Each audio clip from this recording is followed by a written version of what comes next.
Hello and welcome back to the course Private Pilot Maneuvers. Today we'll talk about flight simulator hardware.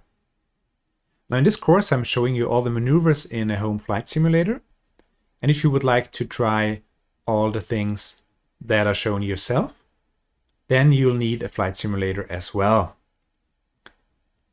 And while it's possible to fly in a flight simulator just using the keyboard and the mouse, it's of course absolutely not realistic, and it's not very easy either. So I do recommend getting some hardware to make the most of it. Especially if you would like to use the course as an aid for real private pilot training. It's way more realistic if you at home can try all the things or practice all the things with the actual controls hands-on, rather than using a mouse and a keyboard. Now let's look at some of the basic controls in an airplane cockpit. I'm not going to talk about the effect of these controls, what they actually do, because there is a dedicated lesson for that. I'm just showing you how you can do a simulator setup that makes flying as realistic as possible. Now, in a normal airplane, you will always find elevator, aileron, and rudder control.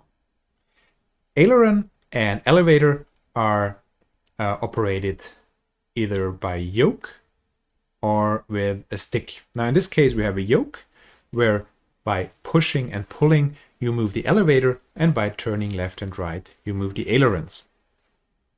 On an airplane with a stick, it's basically the same. You push forward or pull back on the stick to move the elevator, and push the stick left or right to move the ailerons. Now on the bottom you have rudder pedals. You operate them with your feet by pushing. This will deflect the rudder on the tailplane. Furthermore, in many airplanes, on top of the pedals you have the controls for the wheel brakes that you actually apply with the tips of your feet for each brake, left or right, independently. Then normally you will find a throttle control. It's either a lever or some kind of push-pull control, like here in this airplane.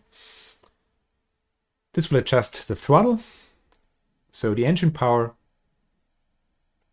And then, depending on the engine and the specific installation, you will have further levers, for example, for propeller control or mixture control.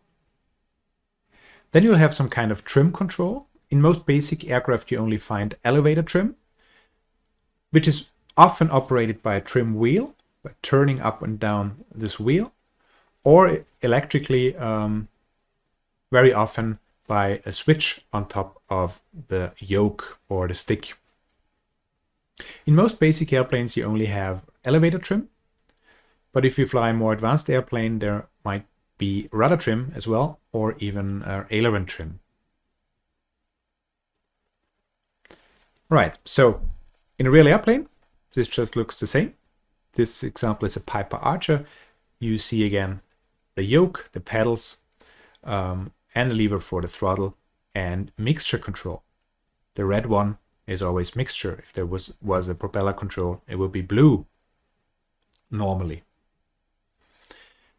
In this image, you cannot see the elevator trim control, but it's there.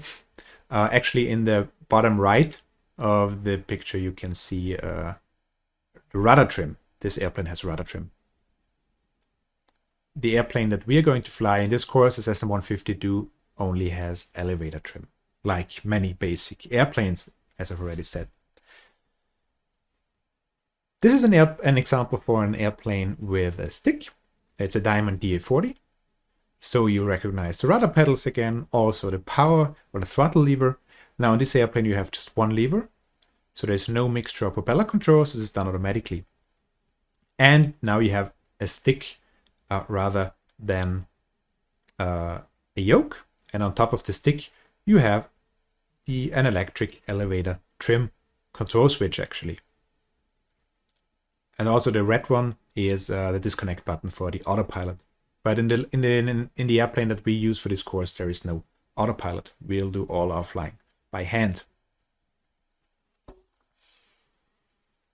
All right, So what do I recommend as a setup for your simulator? All of the things I'm going to tell you now, they're completely optional. As I've said, you can fly the simulator with just your mouse. Or you can just get a yoke or only a stick and no rudder pedals and so on. So the list of possible variations is long. Just get whatever you would like. However, for the most realistic experience, I recommend getting all of the stuff that I'm going to show you now. First of all, a yoke. If you're going to fly mainly airplanes with yokes, then might be a better idea to get a yoke than a stick, but of course you can also have a stick. Here in this yoke, you have an additional panel mounted on top of it. That's completely optional. It's just convenient. There's some switches of some systems. This is really not required, but a yoke is very much recommended. Now, many joysticks do have an integrated throttle control, so you have a dedicated axis where you can actually adjust your throttle. But if you get a dedicated throttle quadrant like this one, this has a few advantages. One of them is that you will normally or often have multiple levers, so you can actually assign multiple controls to the levers like propeller or mixture control. Or like in this case, if you have a multi-engine airplane, or if you fly a multi-engine airplane, you can, for example, have throttle, mixture, and propeller controls for each of the engines separately.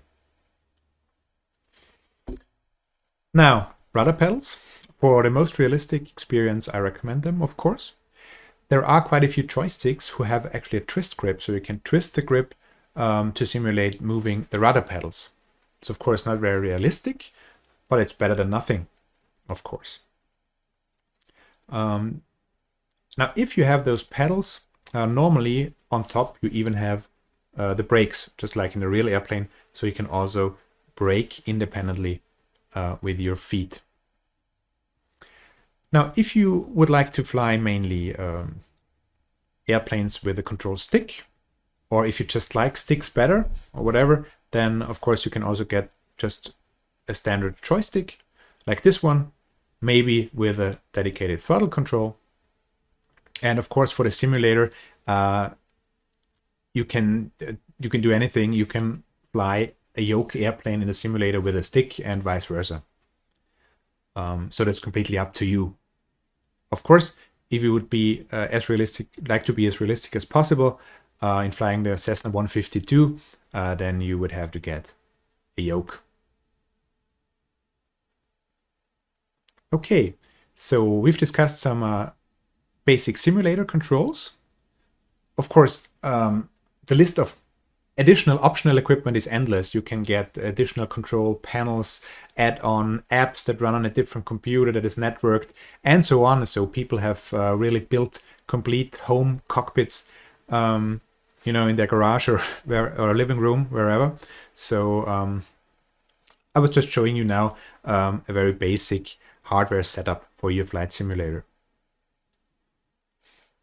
If you would like to know what all the controls that we've talked about now actually do, then check out the lesson Effects of Controls. This concludes this lesson. I hope you enjoyed it. Thank you for watching, and I'm looking forward to seeing you in the next one.